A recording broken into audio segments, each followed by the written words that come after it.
Hello, Wamanjika, or welcome to this evening's panel discussion on women in STEM. I'm Dr. Maddie Ewers. I'm an evolutionary biologist. More importantly, I'm coordinator of women in STEM at RMIT here in the STEM College. Before we start, I'd like to acknowledge the people of the Woiwurrung and Boonwurrung language groups of the Eastern Kulin Nations, on whose unceded lands we conduct the business of the university. RMIT University respectfully acknowledges their ancestors and elders, past, present and emerging. And while we conduct our work remotely, I want to pay respects to the wider unceded lands of this nation. So welcome to this evening's event. It's great to have you here. STEM, science, technology, engineering and maths, they allow us to address global challenges. And these challenges include things like climate change, chronic disease, building infrastructure to better serve our communities, solving practical problems, and making informed decisions.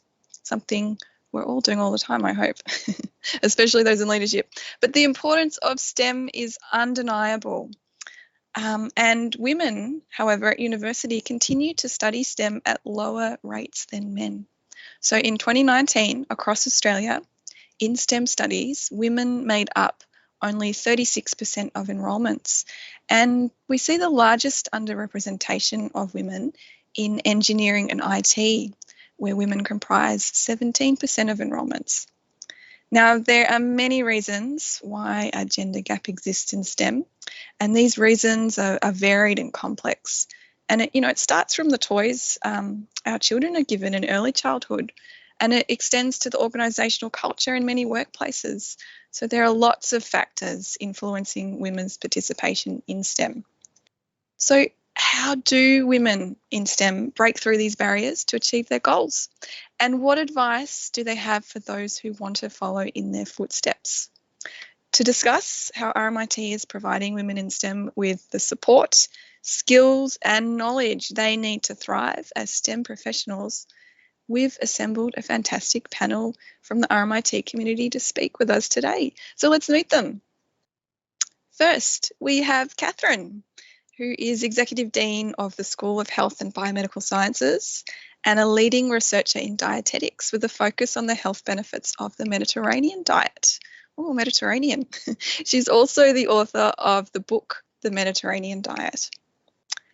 Karen, welcome Karen. Karen is the Dean of the School of Computing Technologies, and one of her key areas of interest is the use of artificial intelligence in medicine and health data analytics.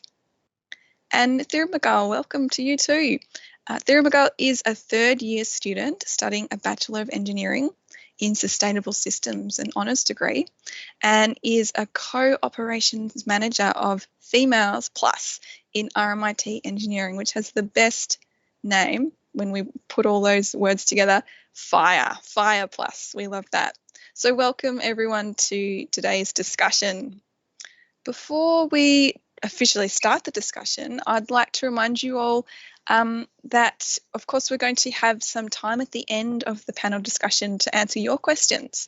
So please, using the chat function on the right-hand side of the screen, you can submit questions in there at any time, and we'll get to as many of those as we can as possible at the end. Yes, so welcome to our panelists. So for each of you, we'd love to learn a bit about you. What do you do and how have you gotten to where you are today? Catherine, let's start with you. Thank you, Maddie. And thank you for the introduction. I'm so delighted to be here today. And as my title shows, I'm the Dean for the School of Health and Biomedical Sciences here at RMIT. And I've spent about the last 10 years of my career in academic leadership. And what attracts me about that is leadership across STEM, across health, working with people, but also to be able to combine my passion, which is research on health impacts of the Mediterranean diet, as you introduced, on chronic disease prevention and management. So those two are very important for me to continue in any role that I've had. But I've always been interested in science. I started off my career in doing science, and then I met a crossroads and chose dietetics. And in my clinical world, I loved the high-tech side of dietetics. I worked in ICU and then decided I want to be a professor of dietetics. So then I started on the path, and this is where I am after all that time. So I'm delighted to be here. I love my job in STEM, and look forward to talking more about how I got here and what are the ups and downs. Oh, fabulous. Thank you, Catherine. We look forward to hearing more. Karen, over to you. Thanks so much. And yes, so like Catherine, I'm also an academic leader now, but I haven't always been. I actually have had quite a varied career. So I'm a computer scientist, and I have done work on something called natural language processing, which actually combines computer science with linguistics and is really about trying to get computers to understand language. Back when I finished my PhD on that topic, I had the opportunity to join the tech sector, and I spent 5 years in startups in New York City and in Los Angeles in the United States. And so I've had that experience of being in a really tiny and dynamic and cutting edge, innovative kind of company where we were in the late 1990s trying to build a thinking machine in software, which was a pretty ambitious and ultimately unachievable project at that time. From there, I went into government research laboratory. So I've also had the experience of working for national interests, so research in the national interest, and leveraging computers. We can do things at scale and solve some pretty complex problems. And eventually, as you said in the introduction, I started working in the biomedical domain and trying to apply my computational skills to biomedical problems. And actually, going back to the language processing, I combined all of that to try to get machines to read through scientific literature and understand kind of key facts and make insights and discoveries by leveraging the research publications of scientists. So I've kind of had this full circle experience, starting my studies in academia, going out into the real world, and eventually finding my way back into academia in a very, very interdisciplinary area. Oh, thanks, Catherine. Lots to share there. We're very pleased to have you on the panel today. And Thirmagal, over to you. Thanks, Maddie. So I'm a passionate sustainability activist and a humanitarian. I'm aiming to use my engineering skills to enhance community infrastructure to be climate resilient and support a regenerative and distributed circular economy. With all that said, I'm still at uni, so I'm in my penultimate year of BA in Sustainable Systems, and I like to think of myself as an emerging engineer, and I think that really helps because it gives me purpose into my studies and to give me motivation as well. So my journey into engineering started in high school, I guess, and that was through a bit of soul searching because I was heavily interested in maths and science, but I was unsure on how I was going to use those skills in my contribution to the world. So through a school event, I had the pleasure of meeting Jane Goodall, and she was explaining in her keynote speech about how every single action has an impact, and one has the power to choose the impact of their actions. So that interaction got me really driven to utilize my skills to enhance the sustainability of a built environment. And through Open Uni Days, I was able to understand, which degrees would best support my endeavor. And I chose Sustainable Systems Engineering because I felt that an engineering degree will give me a really good mixture of science to design for development and also to implement the projects at the end of the day. So I also like to describe myself as a systems thinker, and I had a lot of fun and, exploring through many different interests through my projects at uni. And I think now I've kind of zoned in on the area that I want to enter, which is circular economy.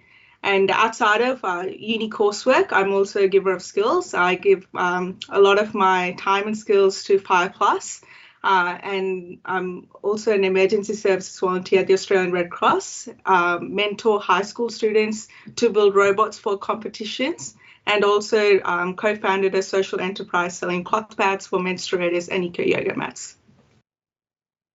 Oh, just a couple of things there. Goodness. Isn't it fabulous when you find that area you want to continue in? So it's really great to hear that, yeah, you found your discipline too and your place in STEM, and can't wait to hear about it then later on tonight. Okay, let's start with some questions. Karen, we might pass to you first for this one. How important do you think it is for young people to have role models in STEM? Well, look, there's that old adage that you cannot be what you cannot see. And I think that's really, really true for everything. And particularly for women in STEM, or women who might be interested in studying STEM, it's important for them to realize that they're not going to be alone, and seeing role models allows young people to project themselves into that sort of unknown future that they're thinking about. So I do think it is really important for the role models to be there, and particularly for women in STEM, for women who are in STEM and doing great things in STEM to be visible. And this really starts very, very young. If we think about images in the media, or we think about characters in stories, children learn at a very, very young age that doctors are men, and firefighters are men, and pilots are men. And that's because they see over and over again that it's men who are doing those jobs. And we need to start changing those stories. And actually, little by little, we are changing those stories. We're by making women visible, we're sending the message that, yeah, not only can women do this, they are doing it. And if they can do it, maybe you can too. So true. And I'm not sure if anyone else has seen the new Wiggles just announced as well, and the diverse genders and cultural backgrounds and outfits as well for the Wiggles there. Maybe we need a woman in STEM Wiggle or equivalent. maybe just a song. Catherine, do you have some thoughts on role models too? I do, and I agree with Karen that those role models are very important early in life, and what we see in the media and all the toys and all those things are very important. And I am reminded of Sarah Gilbert, who discovered the AstraZeneca Oxford virus, and there was just a Barbie doll made of her. And there have been other very inspirational STEM. There's a vet one, and whether you think that's a good or bad idea that it's a doll, but at least it stereotypes a very smart woman who is revolutionary. And for me, I've had female role models, and I love chemistry, and Marie Curie, who lost her life for her science. And there's a movie about her, and she was just amazing. First woman to win a Nobel Prize, first professor woman. And I talked about my desire to be a professor early on in my career. So, but in real life, I mean, for me, my PhD mentor, Professor Karen O'Day, has been my mentor for 25 years. And every time I have a problem that I have to deal with, whether it's a career issue or a challenge, I pick up the phone, because now we're friends. Back then she was my mentor, and she was pretty tough. And she was head of this, and she was also the Deputy Vice Chancellor of Research. She had very, very high positions. But now we're friends, and she's my mentor, and I reach out to her all the time, because I'm pretty sure she's dealt with everything that I deal with as I continue to grow up in my leadership role as a woman. Oh, that's fabulous to hear. Thank you for sharing, Catherine.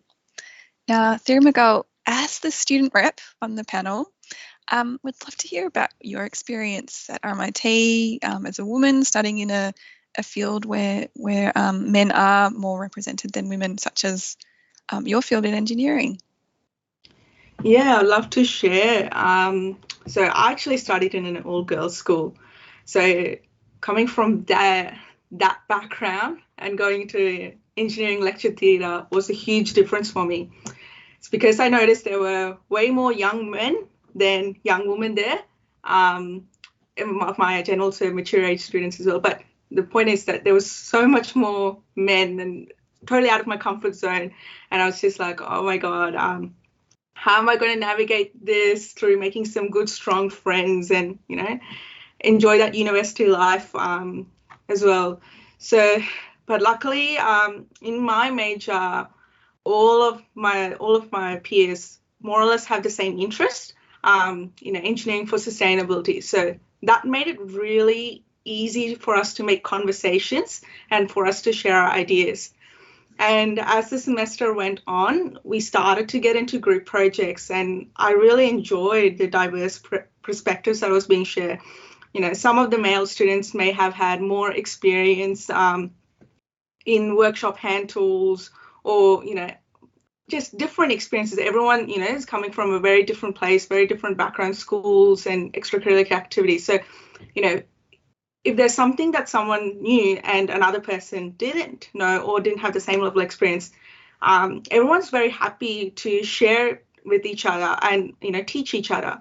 And I think, a student teaching another student is one of the best ways to learn and also to attain mastery in skills. So it was a win-win situation. And but, there has been a couple of hiccups here and there with some attitude, of some students that may have been misogynist, etc., perfectly reflecting society. So I'm not trying to paint a perfect picture there because, the university is also a reflection of society. But, the best part was that we were able to call that behavior out professionally and escalate it if required. And, even through that escalation process or anything, everyone was very supportive. There wasn't like, oh, you're bad, you're good. It was more like, how can we support each other to be, really good engineers for our society, because that's why we are at university for. And furthermore, at RMIT, there's a lot of cultural and awareness workshops and panel discussions organized by student clubs and also RMIT University. And this further actively facilitates and nurtures a diverse and inclusive environment. So I think we're on the right path here, and my experience has been really positive. Wow, yes, that is positive experience, and working with peers with common values and experiences. Thank you for reflecting and sharing that with us. Karen, Lady Ada Lovelace, have you heard of her? Born in 1815, and she's considered by many to be the first computer programmer. Computer programming once actually had a much better gender representation and balance than it does today. And we've looked up a recent survey by a global software developer, and that had 92% of respondents who were men. So that's certainly definitely a representation in the balance towards men. So why has there been this shift from the days of Ada Lovelace to look at the workforce in computer programming and development today? Well, of course, Ada Lovelace was working in her programming capacity in a very theoretical way, right? So obviously in the 1800s, when she was alive, it was much more about the idea of programming a machine. And so she was really applying her mathematical thinking and kind of logical structural thinking to an invention which came many hundreds of years later, right? Well, at least 150 years later, something like that. So I think maybe we need to talk about a little bit more recent history, which is still not particularly recent, but look at what happened during the 1940s in World War II, and particularly the activities around trying to leverage, what were the first computers, these very, very big machines that required manual programming, so actual sort of manipulation of mechanical elements in order to program them to solve mathematical equations. That work, because it was being done in the context of a time when most of our young men had been sent overseas to fight a war, and it was being done in the context of what was seen as sort of a mechanical manipulation of a device. It was actually done by young women who were available to, they were there and they were available and they were well trained. So they came out of universities having studied mathematics, and they were available to help work the machines. Now, as soon as the men came back and needed jobs again, the landscape shifted a little bit. And this was coupled with this kind of advancement in thinking around the job of a programmer. So the programmer role evolved more from just sort of removing and manipulating, removing vacuum tubes and manipulating the device into actual sort of the problem of what is the equation we want to model? How do we model it using that manipulation? And so people realized the value of that job, and that it wasn't, just a mechanical rote kind of activity, that it really required more higher level thinking. And the women were great at it, don't get me wrong. But because of the economic value that was suddenly attributed to that role, and this cultural context in which, men were the main breadwinners, it actually became a male-dominated activity because of that, sort of economic and cultural context.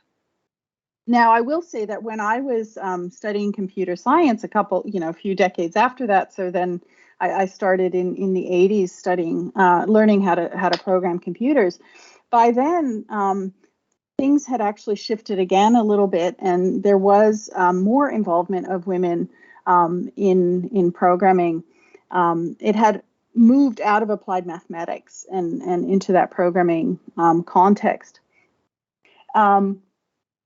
But by the time I was studying at university, the number of women that were being recognized and supported for their contributions in programming and computer science were really on the decline. And it's actually sadly gone down even further since that time. And like you quoted that survey saying that for quite technical aspects of computer science or IT, it's very heavily male dominated. I would say we're not quite as bad as 92% in Australia, thankfully, but we are definitely, women represent only about 29% of the IT workforce across Australia. So still not great. And when you look at the more technical roles within those job categories, it's well below that number, so closer to 20% or 22%, something like that. Why has that shift happened? It's lots of things. It's partly those role models that we were talking about before. It's partly that kind of socioeconomic environment. I think that there's been a huge misconception about what computer science is. And so there's this sort of idea of, the social introvert who can't communicate effectively with a human being. So they need to, just focus on communicating with a machine that, can't misinterpret them and that they can't be misinterpreted by. And this has fostered this kind of stereotype around the kind of person that would choose to be a programmer. And I think a lot of women get turned off by that stereotype.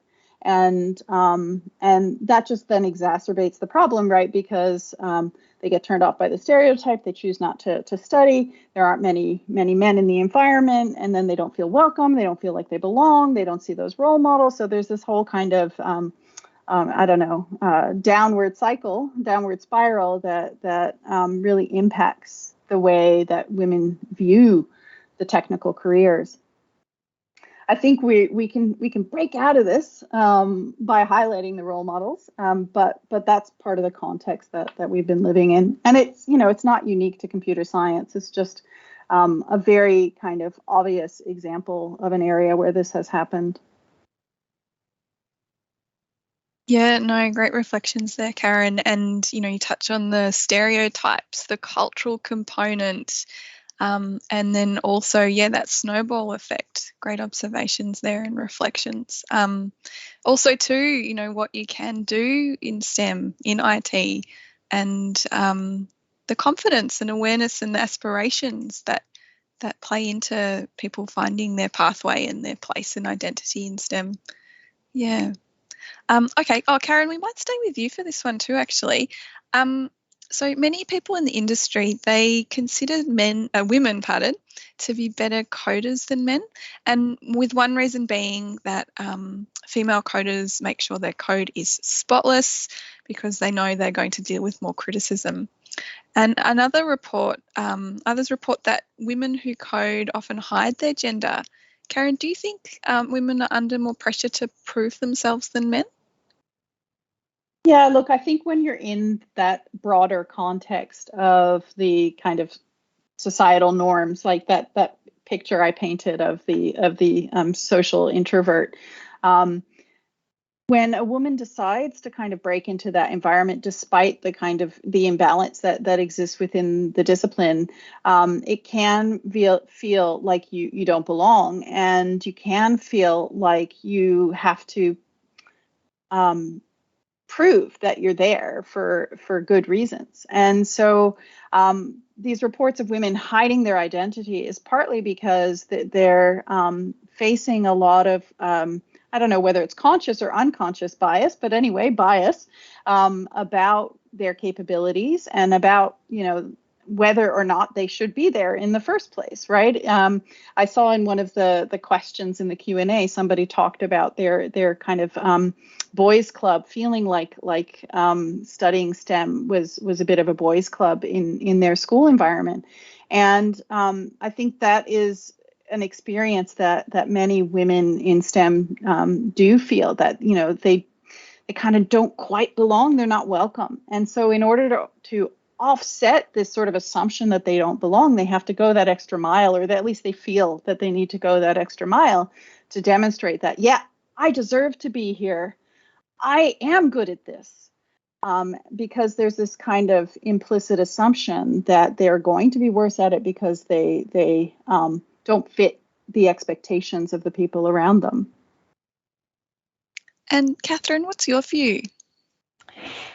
On the question of women under more pressure to prove themselves, I've got a couple of statistics and examples from my own leadership experience to talk about. And one is the gender pay gap, and we've got the Gender Parity Day next week, and RMIT is very committed to gender equality in pay. But women have to work 61 more. I was alarmed by this statistic. Still to this day, 61 more days per year to earn the same.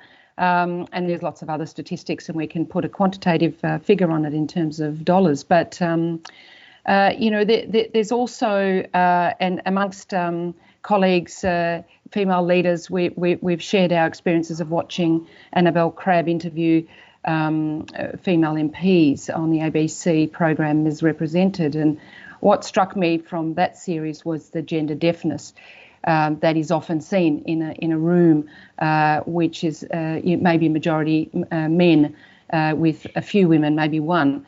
And it's made me very conscious to speak up and to also attribute ideas and voices to other women in the room. So I think we all have a lot to learn about chairing a meeting, that you make sure you draw everyone into the room, but having to speak up more and more often, and claim the space, which men don't have to do as much. So that was interesting. But I guess from my own personal experience, I love my leadership role because I love to develop people, and I've spent a lot of time in the last 5 or 6 years working on promotion applications for men and women. And what I find is that for women, I have to work with them a lot more to do more boasting, because men have a natural tendency, and it is a generalisation, of course, to put it on paper and boast. I can do this, I can do that, and this is what I've achieved. Women are apologetic. So I think, you know, that push to be more boastful, claim the space, and you can meet all these criteria. You know, you just have to believe in yourself, and I've experienced that firsthand, where women understate what they do, and sometimes the reverse is true for men. Although I do love working with men and developing them as well. But yeah, so that was just sharing my experience as a leader, and seeing how women do struggle in leadership. Yes, and if in doubt, call your mentor, maybe Catherine. Call your mentor, yes. Sounds like you've got some great people in your court. Thera McGull, what's been your experience? Yeah, so yes, I mean, at the beginning of my degree, I did have a bit more pressure. It's like, I need to prove myself, like I know things, and, you know, I've had the same experiences or same level of exposure. And I kind of felt out of depth a little bit when I didn't know something, and I felt like I needed to, you know, say, yes, I do know it in order to fit in or something. And there was also the element of when I did know something and I was like knew a lot about it and wanted to, you know, contribute, like say it within the team or like within a huge lecture theatre or just even a tutorial class. I felt a bit like an imposter as well, because I'm like, I didn't have the, you know, the same confidence. You know, even if I said something wrong, like I was a bit like, oh my God, what if I say it wrong? You know, they're just going to be like sidelining me or whatever. But I, you know, now with a few years under my belt, I know now I'm quite confident that I don't need to be always right. You know, it's I think you are studying engineering, you are learning, so it's okay, you know, to have your shot at it. But that, you know, also means like you have to be able to admit as well when you don't know something. You can say, I don't know it. I'll go back and learn it, and then you come back and implement the knowledge you learned. So I think that is really, really valued within a lot of engineering students, within teamwork, and also within industry as well. You know, to be able to confidently and also be honest about and candid as well about what your skills are. But yeah, and I was just thinking about, you know, the comment just then. Yeah, I do agree that some people from males, like they're more boastful, and women, we tend to be a bit more apologetic. I do notice it within myself as well. I tend to be very apologetic, and when someone praises me or, you know, for something that I've done, or, you know, I'm like, oh no, I don't know anything. But I think now after a while now I've learned to say just thank you, and say, yeah, like thank you, and just go move on, and don't undermine yourself. So yeah. Oh, great advice there. Thank you, Thera McGull. And I'd like to encourage our panelists to speak up too. Not panelists, sorry, audience. If you have any questions that you would like to pose to the panel, then please jot them down anytime in the Q&A function for this panel. Now, there's been a recent report by Engineers Australia, and it's been on the state of women in engineering. So this peak body, they've made some recommendations for universities to help address the gender imbalance in the engineering profession. And one of these recommendations was to promote human-centred opportunities. So Catherine, can we encourage more girls and women into STEM by promoting careers that improve people's lives? Absolutely, and that's certainly the career that I've entered into, health, and health is a predominant female career in STEM, but not all areas of health. And in the disciplines where I've had a leadership role, the privilege of having a leadership role, dietetics, which is my field, was 99% female, yet physiotherapy was a 50-50. So I think encouraging women in STEM careers that have that focus on health, food, environment, Sustainable Development Goals. Karen, you raised this in your mention earlier. There's science behind it. So what I've found in health careers, because many of those disciplines require, they are high demand, so they're high ATAR careers, some of them, that women go into those careers because they want to be challenged. When they're not challenged, they then move on. I've found that in my own discipline, they move on to leadership or they move on to research. So you start with a research foundation. You're then in a career that is helping people, but you can be in an evidence-based practice career where you are learning from research and applying it into your practice. So that ensures that you remain that scientist within a health, helping people career, and that can happen across the environment, climate change you mentioned earlier. Food is a classic. Food technology, which we're well known for here at RMIT, is highly male, whereas dietetics, talking to people about food, is female. So it's an interesting mix, but more women into the food science, protein chemistry, the bench research. But I think what women need, or what we need as women, is that translation, that impact. I'm doing this work. It's very important work, but how does it help people? Even the women that discovered the vaccines, and we mentioned her earlier, Sarah Gilbert. It's about helping the population. That I think will attract more women if we promote STEM careers in that way. Can I jump in on that one? Is that okay? I completely agree. And a lot of times people don't realize the way in which different STEM skills can be leveraged to have real impact on people.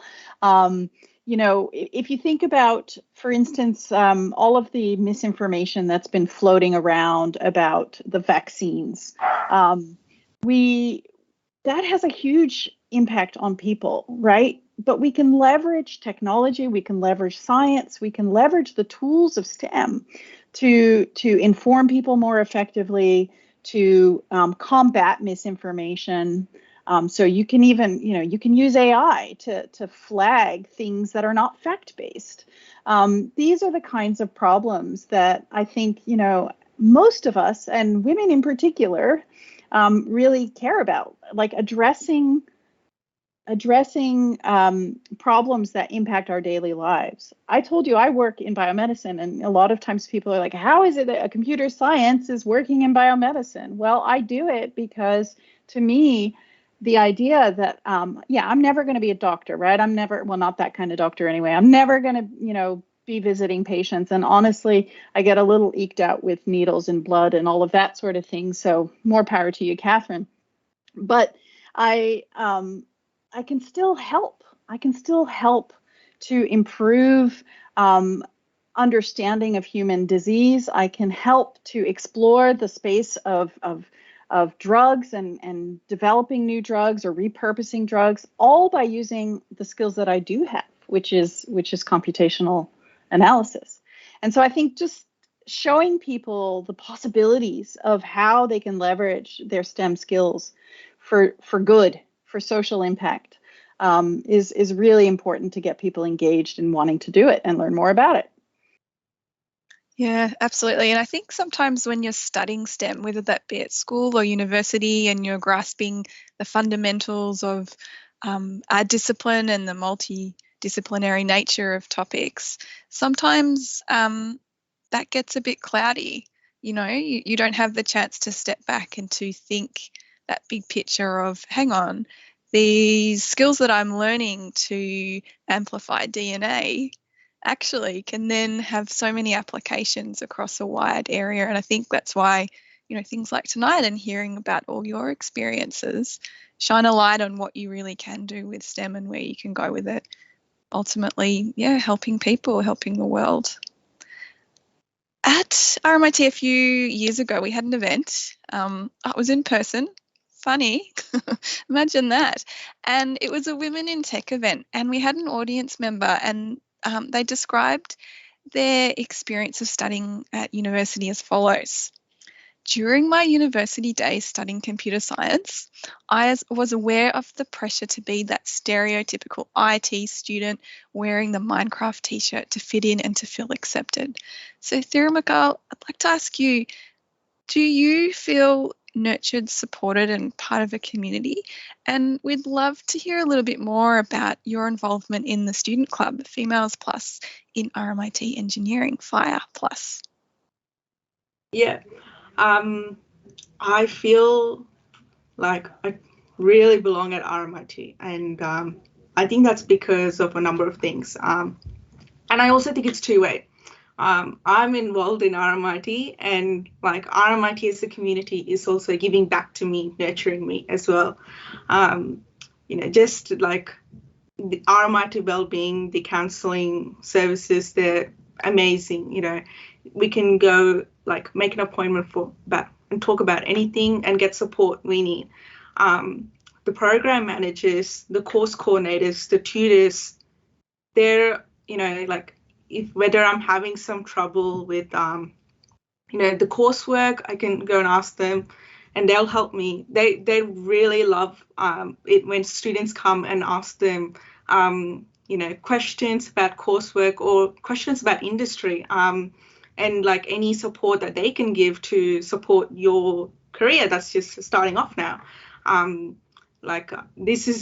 August is the internships and graduate role application season, and it's just crazy because a lot of students are applying, putting in applications for internship after internships that interest them.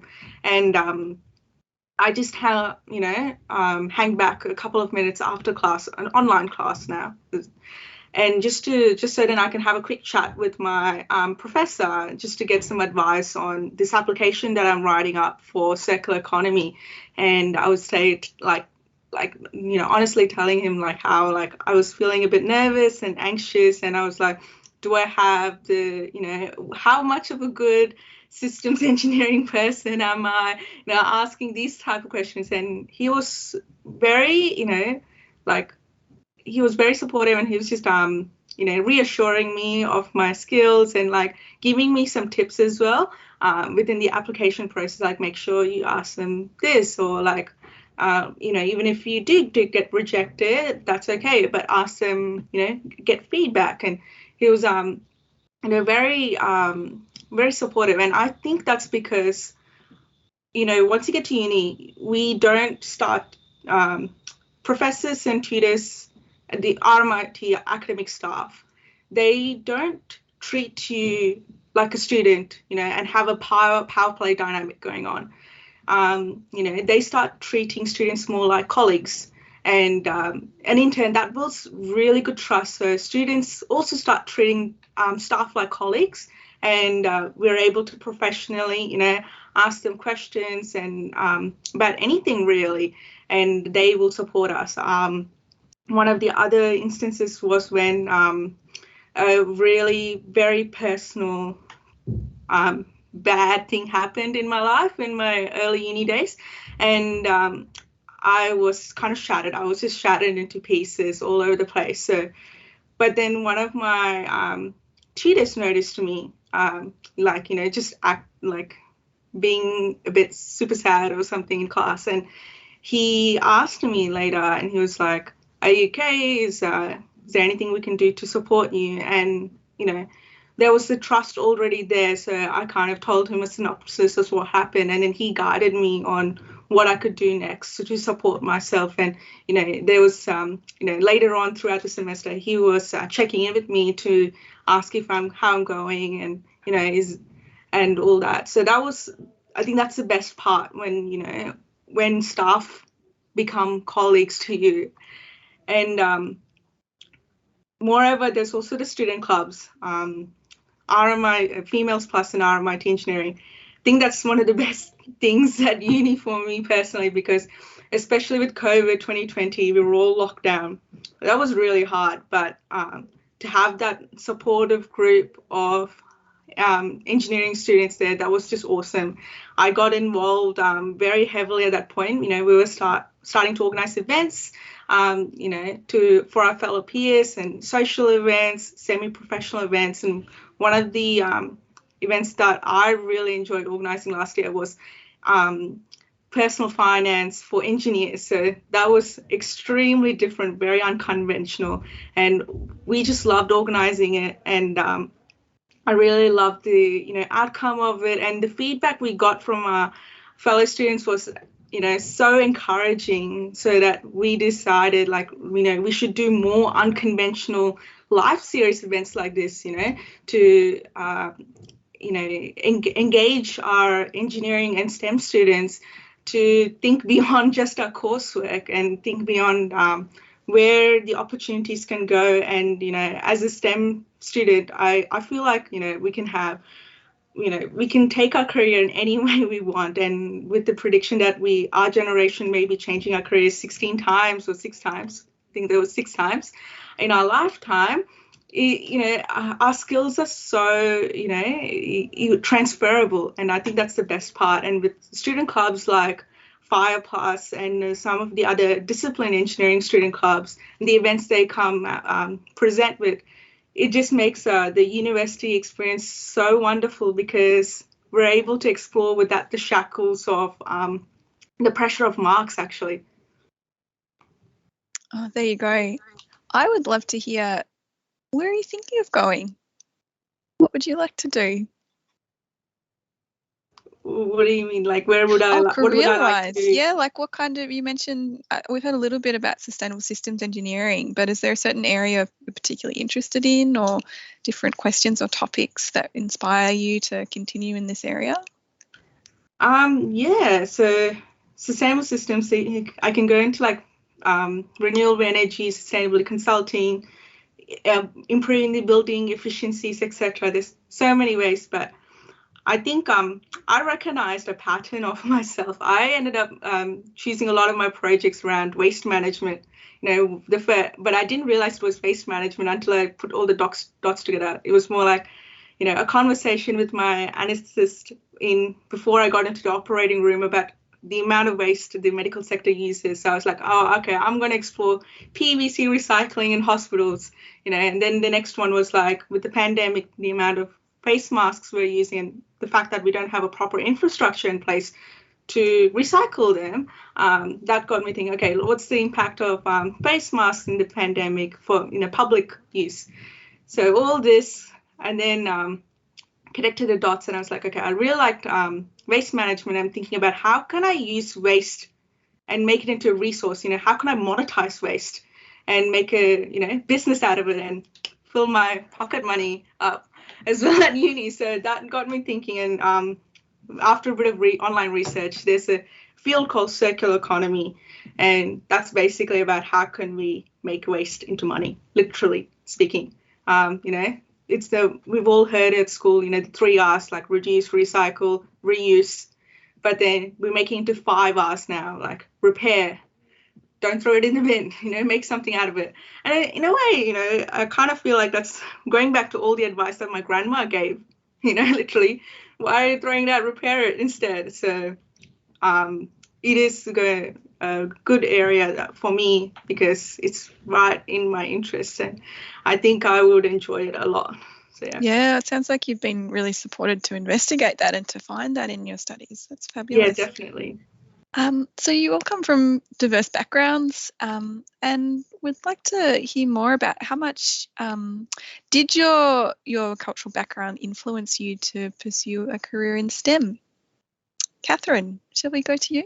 Sure. Yeah, absolutely. It did, and so I'm from a Greek Mediterranean background, and education was highly valued, but there was a gender bias, and probably still exists. But in my family, my father was my first role model, and he said to my sister and I have one sister, education is the key. You have to go to university. That's your ticket to life, and he was inspiring. He was the philosopher in the family, and my mum, a very atypical Greek family. She was a very strong woman, and challenged the barriers, and they were truly a couple where they demonstrated equality back in the 50s and 60s. So So yeah, Dad did absolutely encourage me to go to uni. Why STEM? Because I was inquisitive, and my parents said, "You're a microbiologist. You're a microbiologist." Ever since I was a little child, so I moved into science, and I was going to go into pharmacology and medicine, but then I found dietetics and was able to weave medicine into that. But yeah, my beginnings were critically important. The value of education and that sound advice from Dad. You need to be independent. You need to get a university education. I haven't looked back. It's been fantastic. That's fabulous. Karen, over to you. Yeah, look, we come from different cultural backgrounds, but a lot of what Catherine just said really is part of my story as well. And that idea that, education is probably the most important thing you can do and the best use of your time is so critical. My dad actually was an international development economist, and he spent his entire career basically designing and analyzing the economics of education systems in third world countries. And in fact, I was born in Senegal in West Africa at a time when he was working for UNESCO to establish teacher training colleges and get improved education systems in place there. And so education has been, was an emphasis in my family from the minute I was born or before. And we moved to the United States so that I could have access to a better education system than we would have had access to in Africa. So that was the most important thing. But then there was also the fact that my mother was also a strong woman, but was unable to work because when we moved to the United States, her visa situation being dependent on my father's work permit did not allow her to work. And this was extraordinarily frustrating for her because she was always somebody who had valued work, who had actually worked while my father finished his studies, and had to give that up when they moved to Africa because women don't work in Africa, and really there were no jobs anyway for Western women. So, I was raised in this context of, gosh, I'm missing out because I can't work, and I really want you to work. And it's important for you to have that independence. You shouldn't be like me and have that dependency on a man. And not to suggest that she was resentful in any way, but I think she wanted something different for her own children. And so I was really encouraged to pursue my dreams. And they were sort of unjudgmental about where I should go and fully supportive of whatever I wanted to do. So when I came home one day and said, I want to take a programming class during the summer break, my dad went out and figured out where I could do that, because in 1982 that was not exactly something that was being offered everywhere. And they supported me. They didn't understand the first thing about computers. They didn't understand what programming even was, but they signed me up for this class. And, that was the beginning of everything. So I guess the message from Catherine and me anyway is it's your parents that really shape what the priorities are for, and if you get support from your parents and encouragement from your parents, that I think that makes a huge difference in your mindset. Yes, that kind of touches on that cultural piece too, doesn't it? But also important in that big equation are teachers and educators. And we have a question from Emily, a teacher at Camberwell High School.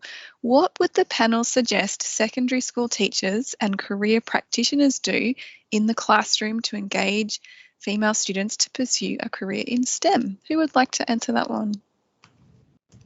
I'd like to answer that one first and then ask Karen and Catherine as well what they think.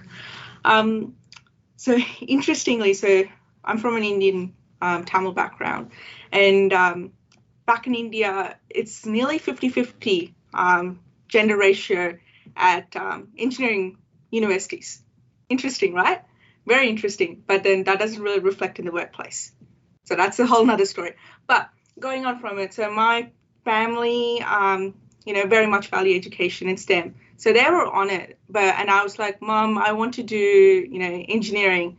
And then mum was just having a conversation with her colleagues at work. She's an early childhood educator, kinder teacher. So, and then one of the fellow kinder teachers were like, but engineering is a male place, like that, it's all men there. Like, why does she want to go there? And mum was like, wait a second, what's happening? Like, it's so different in Australia. So she came back to me, and then I was like, no, mum, that's not the case. Like, at school, I was able to do, robotics. We had one of the physics classes, like I did a workshop with electronics and everything. And it's not all male there. There are female there a little bit, but there are there. I'm going to do it. So going on that, I was able to convince my mom, because of the experiences that I had at school in terms of, things with robotics, technology intersecting with my passion, sustainability. So we have a massive rowing club at my school, public school, so not private, public school, so it is doable. And we decided we're going to extract the energy from our students using the indoor rowing machines for practice and convert into electricity to run the lights for them. So that was a student project, and we got the help with some other engineers as well. So, we had some very quirky, opportunities where we could use some of the skills that we learned in class in real life for the benefit of our students and for our school. So I think that's probably one of the best ways, we can engage younger students into STEM and, encourage them to pursue a career in STEM. And if there's conversations that comes up within their family or extended family, when someone's like, why are you wanting to go into STEM? That's just all males. Like, you will get shut down, or, they're scared that something may happen to them, etc. Then the students can come and say, actually, no, like, I had the experience of doing this at school, and that was all STEM related. And I think it's fine, because our teachers have been encouraging us, showing us examples of what's been happening within industry and the changes that are happening within industry. So Catherine and Karen, what do you think? I might jump in. I have a couple of thoughts. I mean, I think, teachers they play a really important role in shaping the way students reflect on their own abilities.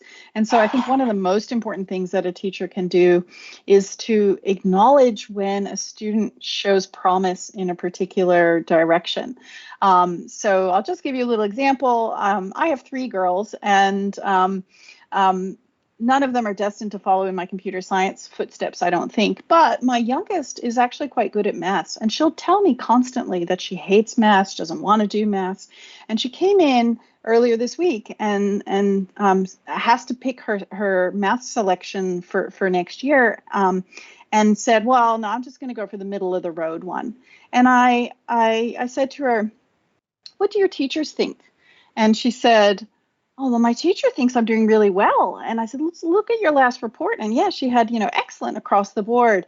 And I said, so maybe you should try to do the advanced maths and just see how it goes. You have nothing to lose. And she said, yeah, my teacher says I'm pretty good at it and I should keep doing it. I said, right, done. And she was like, okay. And that gave her the confidence to sign up. So I think just reflecting, back to students, because they may not even realize when they're showing that potential. That's a really important thing. Yeah, and if I can add to your example, Karen, and that the next phase, which is where my daughters are, my younger one struggled with essay writing and that creative literary side, but was really good at maths and through encouragement, because that was she climbed up, did the special maths, the higher level maths, and now is in she's a financial analyst in an environment of all men, and she's learning the struggles of being a woman in a man's world and having to work on her confidence and the speaking up. But we worked on her strength, which was mathematics, similar to your example. I would encourage the teachers to create that inclusivity in the classroom and to be aware of that gender segregation and create a space where everybody does everything, including the boys doing things that girls might do, etc. I know that sounds stereotypical. And the role models, bring them into the classroom, beam them in, talks, and obviously collaboration with universities works, but bring the female role models that are doing the cool robotics that you described into the classroom and get them excited by seeing girls doing fun stuff that's about STEM. Yeah, so well said, Catherine. And I think that's one of the key things that RMIT, well, I know it's a key focus of ours as well, is looking across that pipeline of women in STEM, connecting the role models, changing the sector, working together to create that change. So Emily, I'd encourage you to get in touch. Please reach out, and we'd love to work with your students as well. Now we're almost out of time. Shall we fit in one more question? Well, there has been a certain theme that's gone across a few questions, so it would be good to cover that now if we could. And it's around male-dominated environments and any tips that you have from your experiences that would help other women when they're in these workplaces or classrooms or other environments. I can give it a go. I think a really important tip is to just be yourself and be honest about what motivates you. One way to combat the sort of assumptions about who you are and what you're capable of is just to say, well, I'm here because I like doing whatever it is. As Catherine said, because I'm curious, because I like to solve problems. Whatever it is, just own it. That's the reason you're there. That's the reason why you've chosen to be there.